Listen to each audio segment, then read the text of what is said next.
Yaorana et bienvenue dans Manava. Avec nos invités du jour, nous vous proposons de découvrir et de comprendre ce qu'est un syndicat. Alors son fonctionnement, son rôle, ses missions. Pour en parler, j'accueille aujourd'hui Loétitia Iyou, qui est directrice du travail, Léo Marais, qui est vice-président de la CPME, donc la Confédération des petites et moyennes entreprises, et Puerani Puetini, qui est délégué syndical SEGC Socredo, affilié à Otaï. Ravi de vous accueillir tous les trois sur ce plateau. Nous avons également sollicité Moetei Brozerson, le président de la Polynésie, alors qui nous parle des rapports qu'entretiennent l'exécutif et les organisations syndicales. On l'écoute. En tout rapport, il y a la perception des deux parties. Nous, en tout cas, notre perception, c'est qu'on veut que cette relation avec les syndicats soit la plus cordiale possible. On ne sera pas forcément d'accord à chaque fois sur tous les points, mais il faut qu'on se rencontre, il faut qu'on dialogue. C'est le sens qu'il faut donner à ces échanges entre l'exécutif et les syndicats. Alors le président parle de rapports cordiaux avec les syndicats. Laetitia, pardon, en quelques mots, tu nous expliques ce qu'est un syndicat, parce qu'on utilise beaucoup le mot, mais il faudrait le définir. Le syndicat, c'est défini par le Code du travail, la partie 2. C'est une organisation qui a pour surtout objectif principal la défense des intérêts matériels, moraux, individuels et collectifs des salariés ou des employeurs. Donc, Il parlait des rapports cordiaux. Léo, comment les relations entre patrons et syndicats? Je pense qu'en fait, tout dépend des sujets. Il y a des grands sujets qui nécessitent du débat, et puis il y a de nombreux sujets sur lesquels il peut y avoir du consensus. Ce qui est important, en tout cas, le président vient de le dire dans le petit reportage qu'on vient de voir, c'est cette obligation, et je dis obligation, de dialogue. Il faut vraiment de la concertation. Tous les grands projets de société, et les projets, qu'ils soient sociaux et économiques, doivent passer par une concertation, des rencontres, et puis un objectif de trouver des points communs pour qu'on puisse faire avancer cette société polynésienne. Oui, l'idée étant justement de faire avancer les choses. Sûr. Alors Pouerani, pourquoi est-ce que tu es devenu délégué syndical? Quelles étaient tes motivations? J'avais envie de porter la voix du personnel parce que je pense qu'il y a des gens qui sont faits pour ça, qui sont faits pour représenter les gens qui n'arrivent pas à se faire entendre. Et je pense que c'était essentiel aussi de s'impliquer et d'intégrer un syndicat pour faire avancer les choses en entreprise. Et être syndiqué sur un syndicat central permet aussi de porter la voix au plus haut des institutions, que ce soit le pays ou l'État.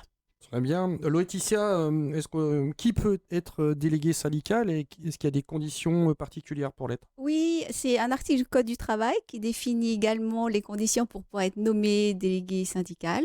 Et ensuite, il y a les formalités. Le syndicat, en fait, informe l'employeur par lettre recommandée. Enfin, c'est un peu technique, mais il faut qu'ils informent l'employeur avec, évidemment, l'inspection du travail en copie pour pouvoir ensuite que le syndicat représente le syndicat auprès de l'employeur. Et à ce titre-là, le délégué syndical a comme mission de négocier pour le syndicat. Si. Les patrons ont un syndicat aussi, Léo? Bien sûr, la CPME, qui est une confédération des petites et moyennes entreprises. Donc, interprofessionnel. Voilà, interprofessionnelle. Et ce qui est important, c'est ce côté aussi démocratique, puisqu'au sein d'un syndicat, on a une élection tous les 3 ans pour nommer un nouveau président. On a bien évidemment des membres de bureau et puis des adhérents qui font vivre aussi le syndicat, ce syndicat. En matière, on va dire, pragmatique, comment s'organisent les relations avec un délégué en interne au sein des sociétés?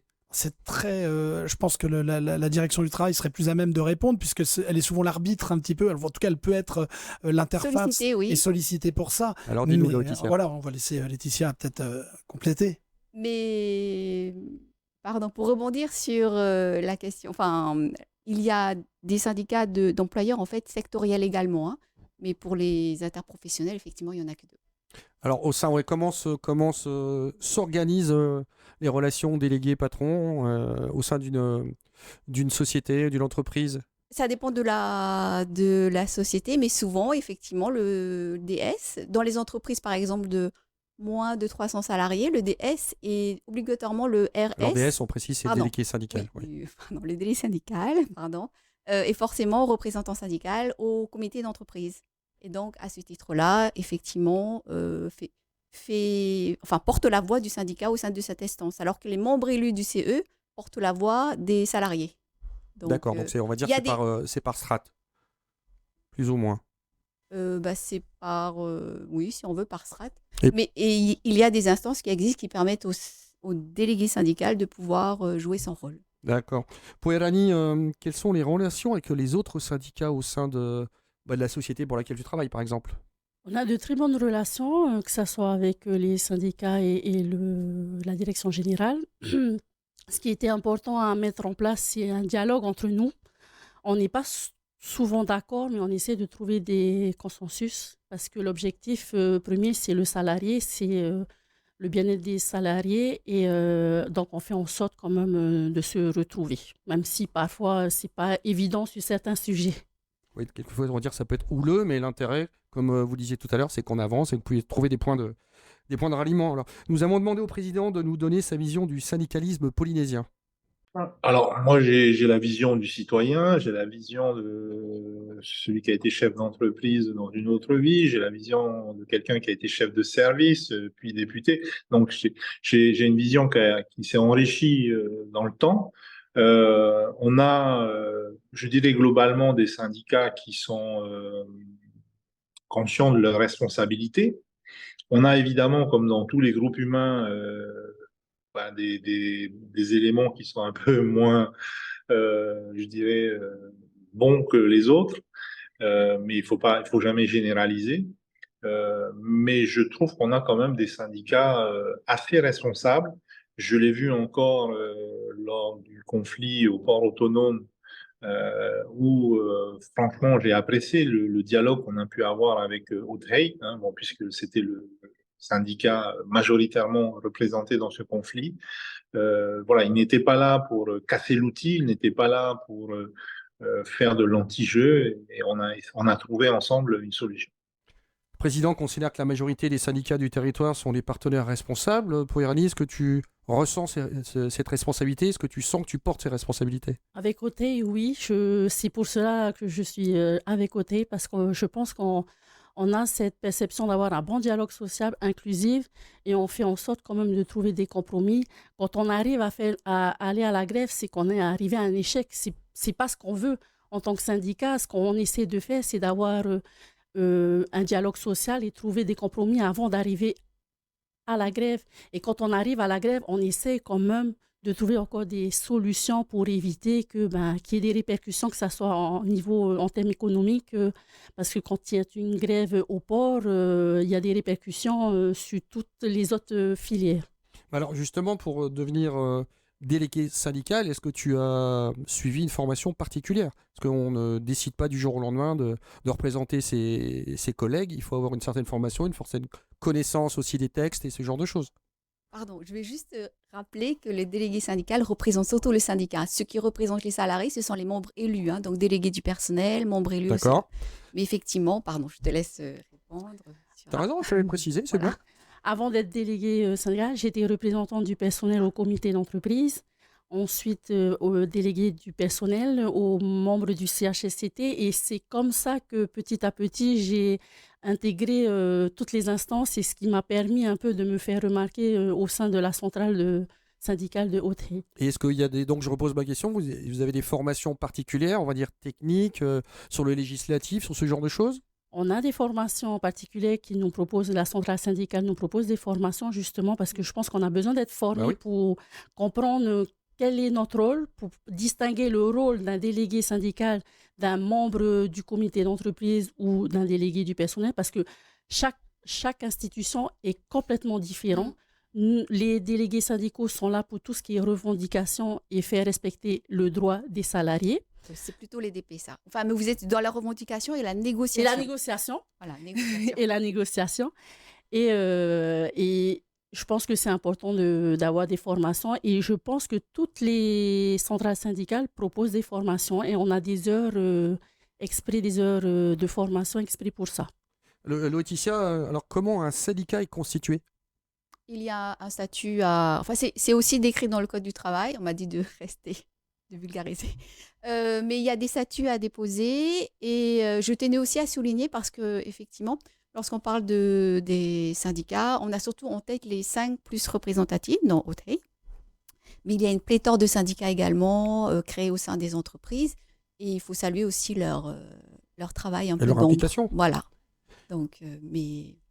Et il y a un travail aussi de la direction du travail sur cette représentativité. Tout à l'heure, tu parlais de plus de 300 employés. Toutes les entreprises peuvent avoir un délégué syndical? Surtout celles de plus de 50 salariés. Alors en dessous de 50? Il y a le système des délégués du personnel. Il faut créer une section syndicale. Enfin, c'est un peu plus complexe, mais il y a des moyens de se faire, de dialoguer, d'instaurer un dialogue social avec l'employeur par d'autres moyens. Léo, les patrons aussi apprennent à dialoguer avec les syndicats? Ce mot-là, il est essentiel. On parle de dialogue depuis tout à l'heure. C'est indispensable pour pouvoir faire avancer, comme on l'a dit, tous les dossiers. Moi, je dirais aussi que je voudrais rebondir sur le fait que même au niveau de la CPME, il y a 8 syndicats affiliés. C'est-à-dire que c'est vrai qu'on dit souvent la CPME, mais il y a un syndicat des plombiers, des auto-écoles, des professionnels de la coiffure. C'est ce que voilà. Et c'est important parce que tout à l'heure, ces syndicats se regroupent et essayent grâce à la CPME, qui est la grosse machine, de pouvoir faire entendre leur voix. C'est-à-dire qu'en interne, vous vous concertez bien sûr. pour faire entendre la même voix en externe. Voilà. Et puis il y a le poids des 800 adhérents de la CPME, parce que c'est le premier syndicat de Polynésie, d'employeurs en tout cas. On est les premiers en termes de chiffres d'adhérents. Puisque ça représente toutes les petites et moyennes entreprises. Puerani, en termes de fonctionnement, comment est-ce que tu peux nous donner 2-3 exemples concrets de ton rôle en tant que délégué Au sein de au l'entreprise. sein de l'entreprise? Ouais. Dernièrement, on a pu négocier le dispositif du télétravail, les accords du télétravail, du don au congé, où on a voulu élargir un peu la famille, la notion de famille, pour inclure les frères et sœurs du collaborateur. On a pu aussi faire des négociations sur la gestion des congés, qui était un peu problématique. Je pense que c'est une problématique qui est dans plusieurs secteurs. Voilà. Et les NAO, il n'y a pas si longtemps où on a pu faire la négociation salariale. Et comme nous Alors, sommes... explique. En fait, ce n'est pas vraiment des NAO, parce que Alors, non, expliquez NAO, justement. Oui, en fait, c'est les négociations annuelles obligatoires, mais Voilà. c'est le système de métropole. Nous, ce sont des négociations salariales. Elles ne sont pas obligatoires au sens réglementaire, mais effectivement, elles sont organisées au sein de la direction du travail et on fait rencontrer les organisations syndicales, ou les délégués syndicaux, avec les employeurs dans le secteur pour renégocier la grille salariale de la convention collective. Il faut savoir qu'aussi s'ajoutent à tout ça les conventions collectives propres à chaque secteur d'activité, on va dire. C'est ça.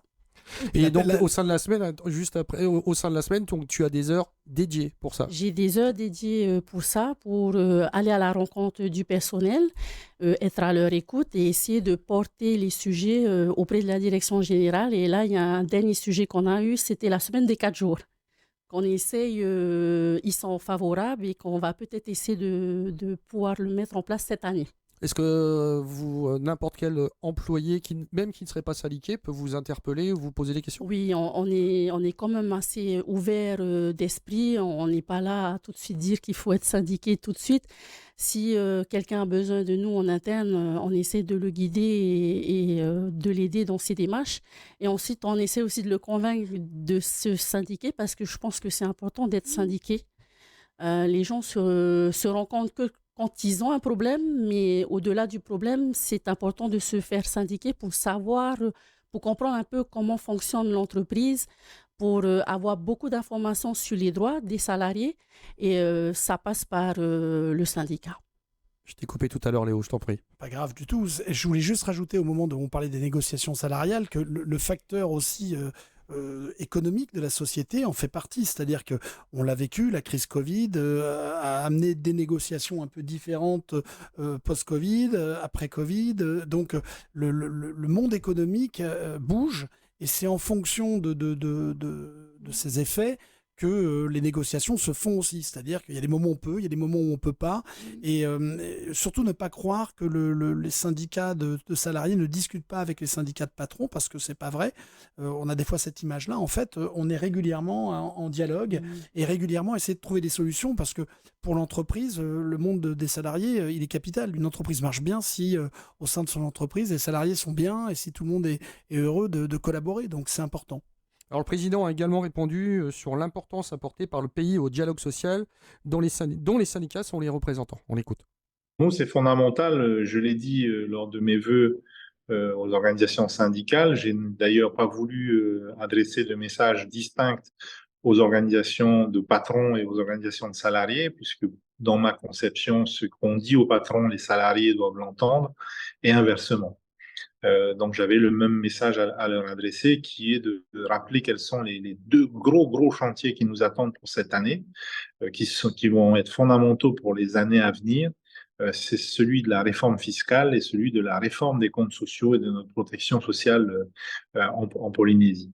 Sur ces deux chantiers, mais aussi sur tous les autres chantiers de réforme, que ce soit au niveau du travail, etc., qui vont intervenir dans chacun des ministères, le mot d'ordre, c'est la concertation.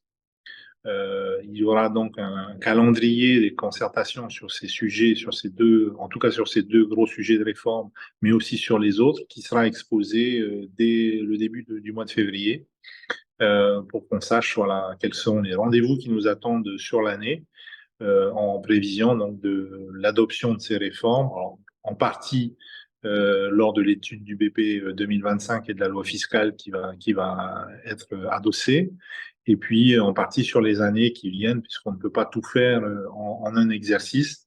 Et ces réformes vont s'étaler sur plusieurs exercices, mais c'est cette année qu'il faut qu'on arrive à se mettre d'accord tous ensemble sur ce qu'on veut faire en termes de réforme. Alors, le président estime cette relation comme fondamentale, mais Léo, quelles sont les limites du champ d'action d'un syndicat au sein d'une entreprise? Il n'y en a pas. En fait, il n'y en a pas, puisque quand on parle de dialogue, c'est aussi la remontée de terrain, c'est-à-dire que pour les salariés dans l'entreprise, mais pour les entreprises au niveau du pays et au niveau de ce qu'elles voient à travers l'économie du pays. Donc là, on parle de deux sujets qui vont être les sujets vraiment très importants de demain, puisque la réforme fiscale, l'investissement des entrepreneurs, les investisseurs locaux, mais aussi les investisseurs étrangers, tout est lié. Et quand on investit, quand on crée de l'emploi, eh bien, on crée de la richesse et on crée on s'enlève une certaine problématique sociale. Et de l'autre côté, il y a la problématique sociale, c'est-à-dire si on ne fait pas de réforme, si on ne fait pas évoluer le code du travail, si on s'attache pas à avoir, par exemple, un regard sur la patente, sur les patentés ou le travail déguisé, toutes ces questions-là, puisque j'ai participé aux vœux du président et j'étais là avec notre président Christophe Play, justement, ce sont des débats qu'on a eus et des discussions qu'on a amorcées, puisque ce sont les sujets de demain, mais là, qu'il va falloir traiter rapidement pour qu'on puisse continuer à vivre, en tout cas bien en Polynésie. Ton point de vue, Poirani? J'espère juste qu'on va réellement être intégré et impliqué dans ces échanges et je pense que le pays ne peut pas faire sans nous, sans les salariés, sans les employeurs. Parce qu'aujourd'hui, si l'économie marche, c'est bien parce que nous existons et c'est important de nous écouter, qu'on essaie de trouver des consensus. Je pense qu'on ne sera pas totalement d'accord, mais je pense qu'on ne peut pas faire sans nous. Et dans le passé, on a pu voir qu'il y a eu des grèves générales. Il faudrait qu'on évite d'aller jusqu'à ce point-là. Et pour éviter ça, c'est de passer par un bon dialogue social. Au niveau du dialogue social, j'imagine, Laetitia, un des rôles de la direction du travail, c'est d'arbitrer, on va dire, d'essayer de poser le cadre, poser les choses. Effectivement. Et d'ailleurs, comme cadre, il y a, dans le cadre de la réforme du Code du travail, enfin réforme, modernisation, simplification, etc., dans le processus de cette réforme, il y a l'étape de la consultation globale tripartite, CGT, où nous exposons les projets du texte aux différents partenaires sociaux. Donc, nous sommes constamment, nous, effectivement, dans cette démarche de consultation et information. Alors, comment tout à l'heure, on parlait du fonctionnement d'un syndicat, mais j'aimerais savoir comment est-ce qu'un syndicat est financé et par qui? Alors, forcément, la première des choses, c'est les adhésions. Et pour les organisations syndicales des salariés les plus représentatives, il y a une subvention qui est accordée selon un budget, un calcul selon le nombre d'élus, d'épées, titulaires suppléants, CE, titulaires suppléants. Donc c'est ce qui explique aussi peut-être l'intérêt d'avoir le plus d'adhérents. Oui, qui fait partie aussi des critères de représentativité. Pour pouvoir identifier les organisations syndicales les plus représentatives, il y a 5 critères, dont le nombre d'adhérents, les cotisations et les résultats aux élections professionnelles. Donc oui, effectivement, à leur niveau. Ce budget, c'est un budget de l'État ou du pays? Du pays. Du pays. En termes de travail, la Polynésie a entière compétence. En général, les employés vous sollicitent pour quel type de soucis, on va dire, ou d'interrogations ou de Alors, problèmes? ça peut être pour des sanctions disciplinaires, des dossiers de reclassement pas à jour.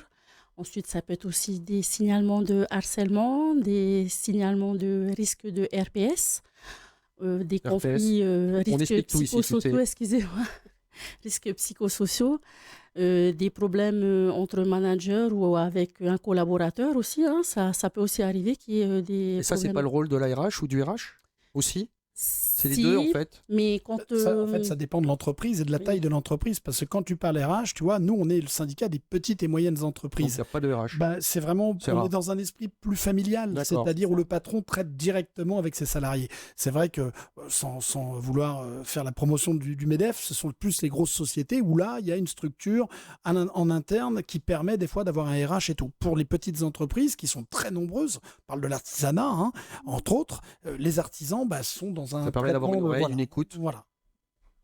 Et ouais, donc ça, une fois que tu as ce genre ce genre de, on va dire, de retour, de problème, tu vas pouvoir leur expliquer comment s'orienter, quoi faire et à quel moment, on va dire. Oui, voilà, je prends contact avec avec la RH pour essayer d'avoir un entretien et qu'on essaie d'accompagner ensemble le collaborateur. L'idée étant le bien-être du collaborateur. C'est ça, c'est bien ça. Alors, le président nous parle également du rôle politique des syndicats au Fénois.